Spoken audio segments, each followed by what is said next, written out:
Sabemos que son grupos organizados, que les están pagando y hemos lanzado una investigación exhaustiva para identificarlos, seguir el rastro del dinero y descubrir quién está organizando esto, quién está incitando a la violencia. Se hará justicia. Investigamos quién está financiando esto, quién lo está provocando, para que rindan cuentas. Lo estamos investigando a fondo. Escucharán novedades muy pronto.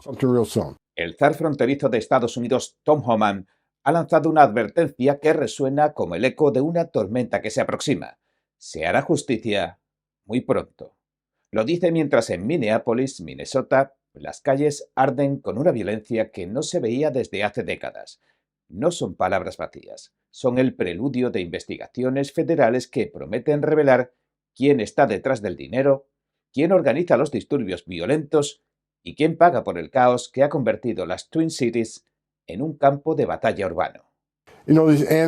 ¿Estos anarquistas qué han conseguido hasta ahora? ¿Han disminuido las operaciones migratorias? No. Hemos redoblado esfuerzos. Estamos arrestando gente todos los días y seguiremos haciéndolo. No han conseguido nada más que violencia. Los hechos son estos. Emboscaron a un agente de Inmigración y Control de Aduanas del ICE la noche del martes en Minneapolis. 3 venezolanos en situación ilegal lo atacaron brutalmente. El agente sobrevivió. Escapó, según las autoridades, porque disparó e hirió a uno de los arrestados cuando éste le golpeaba con una pala. Entonces se asustaron y corrieron a refugiarse en una casa donde los acabarían deteniendo a los 3. El agente se encuentra a salvo, en tratamiento y bajo observación médica en una ubicación segura. Mientras tanto, las amenazas de muerte contra él y su familia se multiplican en las redes sociales. Tom Homan, quien dice haber enterrado a demasiados compañeros caídos, confirmó que también han detenido a uno de los saqueadores de los vehículos oficiales de ayer, en concreto al que robó un arma. Y justo antes de salir a cámara, mi equipo de seguridad me informó que la persona que robó esa arma anoche ahora lleva puestas esposas y está bajo custodia. Y hay más en camino que van a rendir cuentas. El olor a gasolina quemada y pintura en aerosol flota en las calles de Minneapolis mientras los manifestantes, que las autoridades describen como anarquistas, continúan su asedio nocturno contra las operaciones de ICE. Pero, según Homan, lo que parece un alzamiento popular es cualquier cosa menos espontáneo. Hay algunos breves reportajes sobre fundaciones que podrían estar conectadas con esos multimillonarios de los que hemos estado hablando y que están financiando a algunos de estos grupos que pueden infiltrarse en estas protestas. Y uno de estos millonarios, supuestamente el más famoso, sería George Soros. Y por eso Homan anunció lo que muchos entienden como el contragolpe, una medida que seguramente generará controversia: la creación de una base de datos pública. Aquellos arrestados por interferir, impedir o agredir a los agentes del ICE verán sus rostros, nombres e identidades publicados. Vamos a hacerlos famosos. Vamos a sacar su cara por la tele. Vamos a hacer que sus empleadores, sus vecindarios, sus colegios sepan quiénes son, porque muchas de estas personas dicen que se están tomando tiempo libre del trabajo para protestar. Apuesto a que muchos están llamando para decir que están enfermos. Apuesto a que muchos de sus empleadores no saben lo que están haciendo, pero vamos a asegurarnos de que todo el mundo sepa quiénes son. Poco antes, el gobernador de Minnesota, Tim Walz, llamaba a salir a las calles y filmar a los operativos migratorios. Ahora, la estrategia es clara. Si los manifestantes filman a los agentes del ICE, el ICE filmará y publicará a los manifestantes que arresten. Una especie de ojo por ojo en la era digital. Mientras tanto, el silencio de las autoridades locales es ensordecedor. Ni el gobernador Tim Walz ni el alcalde Jacob Frey se han comunicado con la familia del agente emboscado, pero piden que se oponga resistencia a las fuerzas del orden federales en las calles, eso sí, pacífica. Aseguran que están arrestando a cualquiera que se les cruza a los del ICE. Seamos muy claros. Esto hace mucho tiempo dejó de ser una cuestión de hacer cumplir las leyes de inmigración. En su lugar es una campaña de brutalidad que ha lanzado nuestro gobierno federal contra la gente de Minnesota. Homan, por su parte, dijo que habló con una madre ángel, una de esas mujeres que ha perdido a una hija a manos de un criminal que ha estado ilegalmente en el país, y que le expresó su dolor. El zar fronterizo dijo que se sentía molesta porque no vio este tipo de protestas de las autoridades ni populares cuando violaron y asesinaron a su hija, que no hubo marchas, que no hubo cánticos y que solo hubo silencio. Creo que la diferencia ahora mismo es que estos políticos odian a Trump más de lo que aman a sus comunidades, porque si realmente amaran sus comunidades, estarían trabajando para sacar estas amenazas a la seguridad pública de las calles. No querían darle al presidente Trump una victoria. Tengo noticias para ellos. El presidente Trump está ganando todos los días. Cada animal criminal ilegal que sacamos de las calles hace que este país sea más seguro y no vamos a parar. Y mientras la administración sigue aumentando el número de fiscales y de efectivos policiales en Minnesota, la pregunta que nadie quiere hacerse, pero todos están pensando ¿es buen momento para invocar la ley de insurrección? Jonathan Turley, el profesor de Derecho Constitucional de la Universidad George Washington, dijo esto con cautela. Espero que esto pueda evitarse, pero si me está preguntando si tiene la autoridad para invocarla, creo que sí la tiene. Explicó que la ley de insurrección se redactó en términos muy generales. Le permite a un presidente desplegar fuerzas militares para hacer cumplir las leyes de Estados Unidos. Eisenhower y Kennedy lo hicieron en circunstancias muy similares durante la era de los derechos civiles, cuando funcionarios locales, como gobernadores, se mostraban muy agresivos contra el gobierno federal. Tienes a un gobernador y a un alcalde que alimentan la rabia. Le dicen a la gente que los están atacando. Tienes a senadores demócratas esta misma semana diciendo que la democracia podría no durar hasta noviembre. Todo eso está creando esta situación tan volátil. Cuando se le preguntó sobre la conexión entre la retórica incendiaria de los funcionarios electos y las acciones violentas en las calles, Turley no dudó. Creo que la relación es clara. Escribí un libro sobre lo que llamo la era de la rabia. Tienes personas que quieren cabalgar esa ola de rabia. Esto ha ocurrido a lo largo de nuestra historia, en la que los políticos quieren aprovecharse del poder de las turbas. Y luego lanzó una advertencia a su juicio con base histórica. Lo irónico es que los revolucionarios de hoy a menudo resultan ser los reaccionarios de mañana. Es muy común que estos políticos del establishment se encuentren devorados por los mismos movimientos que desatan. Dejó claro que el gobernador y el alcalde no quieren reducir la retórica porque ven una ventaja política en esto mientras se aproximan las elecciones de medio término, las midterm. Es muy imprudente e irresponsable, y la gente de ambos lados está resultando herida. Homan confirmó que ya estudia con el presidente la posibilidad de invocar la ley de insurrección y aunque se niega a adelantar conclusiones, no descarta nada. Es algo que debe estar sobre la mesa porque esto no puede continuar. Habrá más derramamiento de sangre. Te lo estoy diciendo y espero equivocarme, pero va a haber más derramamiento de sangre si no se hace algo. Las encuestas recientes de CNN y Quinnipiac, que muestran un declive en el apoyo público al ICE y al enfoque del presidente Trump sobre la inmigración, Homan dijo esto, fue directo. Creo que la prensa es la causante. Muchos medios dan noticias falsas. Creo que comunicar mejor lo que hacemos, porque el 70% de todos los arrestados son criminales. Tenemos que empezar a publicitarlo todos los días y poner sus fotos por todas las redes sociales. Si la gente escucha a la mayoría de los medios, no a esta cadena, van a escuchar que el ICE está separando familias todos los días, que estamos deportando a niños estadounidenses, que estamos haciendo operaciones en colegios de primaria, iglesias y hospitales. Tenemos que refutar todas estas mentiras porque creo que los hechos no les llegan a muchos. Así que tenemos que ser mejores comunicando los hechos. Homan, con una voz que llevaba el peso de décadas en las fuerzas del orden, también dijo que había enterrado agentes de la patrulla fronteriza a lo largo de su carrera y que lo peor de su cargo es tener que entregarle una bandera doblada a una viuda o a un hijo. Reza asegura todas las noches para no tener que hacerlo nunca más y así volvemos a donde comenzamos. Se hará justicia muy pronto, no son solo palabras, son, según todas las indicaciones, una promesa federal respaldada por 3 de las agencias de investigación más poderosas del país. El dinero se está rastreando. Entonces, identificarán a los organizadores y procesarán a los que provocan los disturbios. Al menos ese es el plan que sugieren. Ahora la pregunta que surge las preguntas que surgen son, ¿qué revelarán esas investigaciones? ¿Qué nombres aparecerán? ¿Qué fundaciones? ¿Qué multimillonarios? Y cuando esos nombres salgan a la luz, si es que salen, ¿cambiará algo?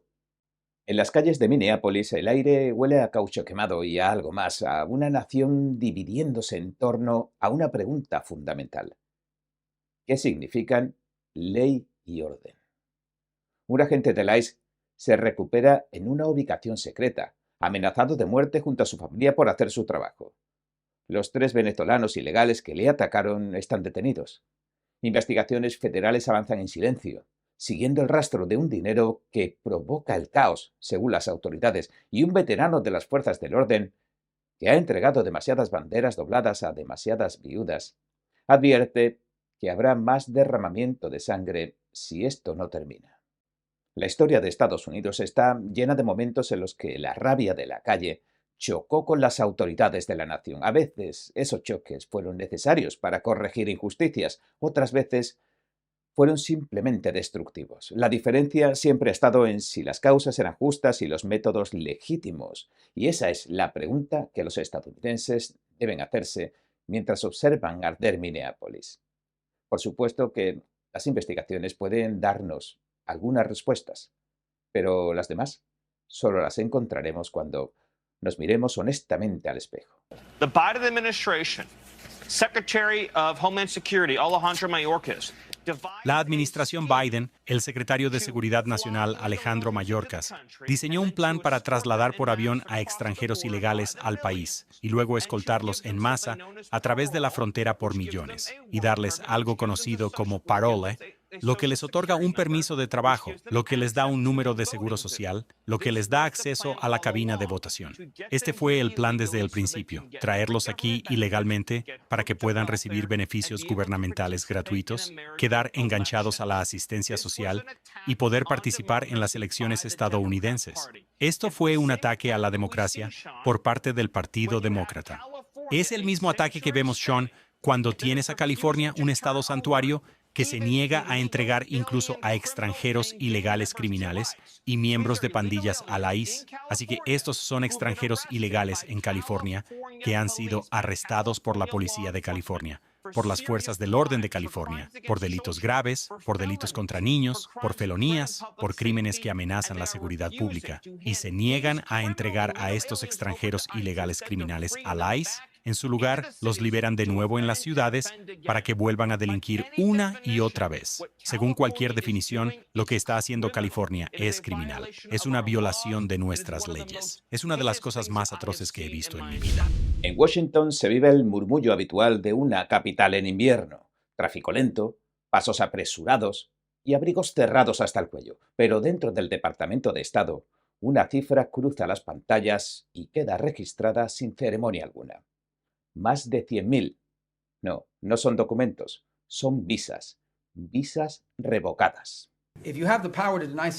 Así que, si tienes el poder de negarle una visa a alguien antes de que la obtenga, con toda certeza, tienes el poder de revocarla una vez que la tiene y hace algo que no debería. Así que, varias razones por las que se niegan las visas, pero todas se deben a que de algún modo perjudican nuestros intereses o la seguridad nacional. Estas eran las palabras del secretario de Estado norteamericano Marco Rubio.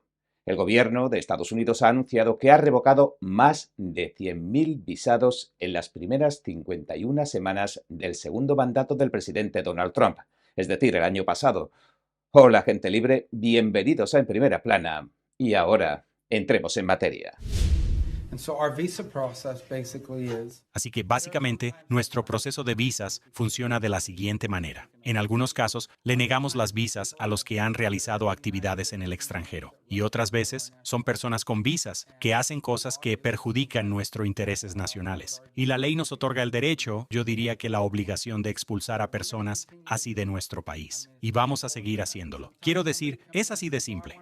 Según el comunicado de su departamento, de esas visas, unas 8.000 pertenecían a estudiantes extranjeros, principalmente de las categorías F1 y J1, es decir, estudiantes universitarios, investigadores y participantes en programas de intercambio académico.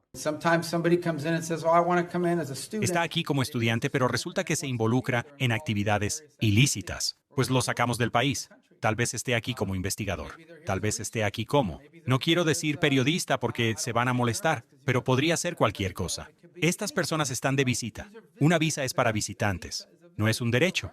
Por cierto, negamos visas todos los días en todo el mundo. Las personas van a una embajada, se sientan para una entrevista y el funcionario consular les niega la visa por algo que aparece en su historial, por algo que surge en la entrevista o cualquier otra cosa.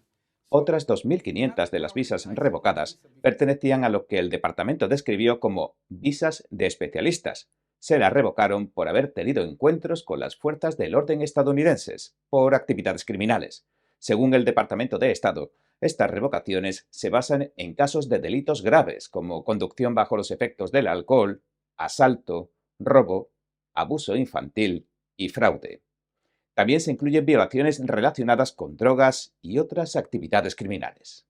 Y es que la revocación de visas se ha convertido en una práctica frecuente durante el segundo mandato del presidente Trump. Su administración ha reiterado que se empleará a fondo para que se cumplan las leyes migratorias y que no se tolerarán las sobreestadías, las agresiones, los robos ni cualquier otro comportamiento delictivo.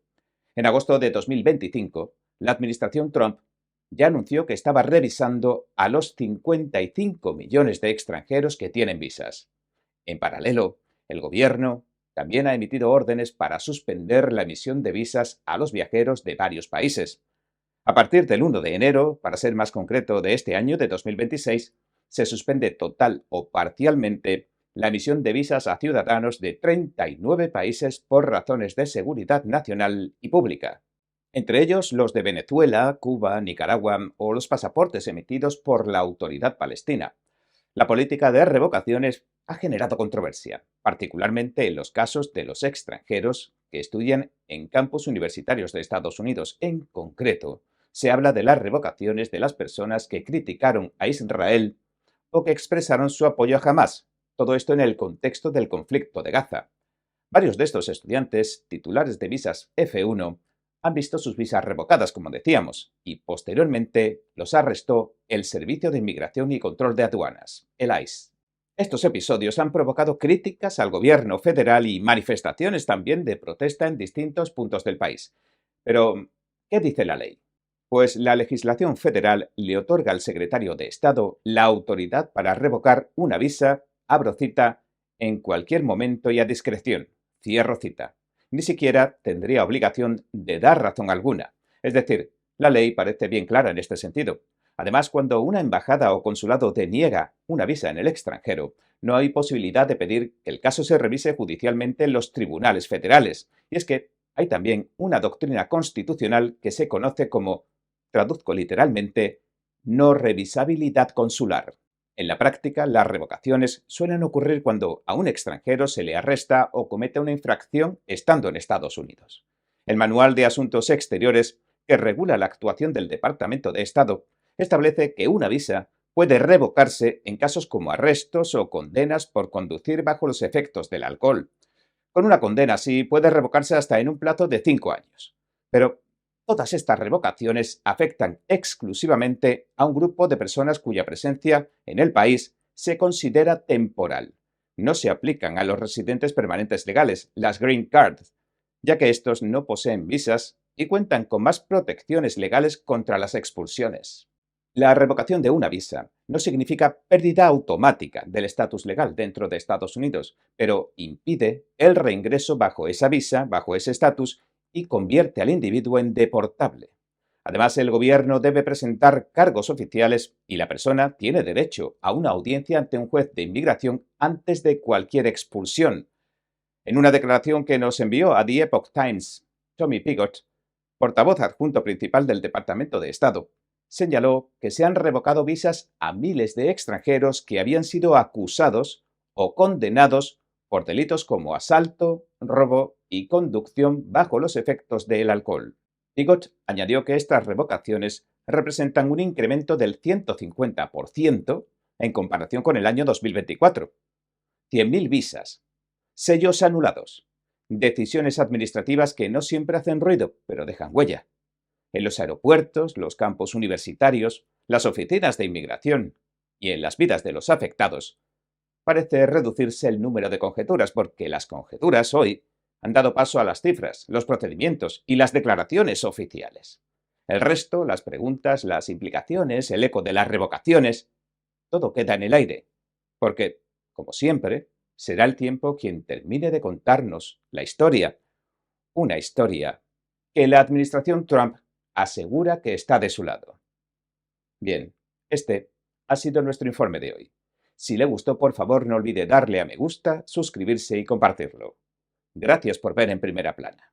Nos vemos mañana.